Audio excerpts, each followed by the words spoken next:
أعوذ بالله من الشيطان الرجيم. بسم الله الرحمن الرحيم.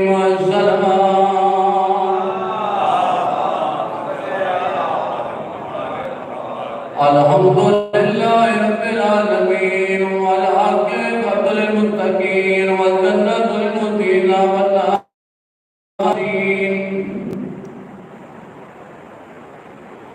الصلاة والسلام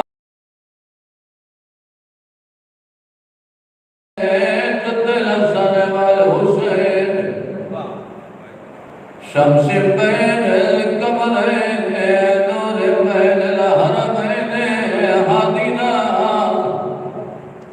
مهدي الثقلين شفيع المسلمين الذي كان نبيا آدم بين الماء والدين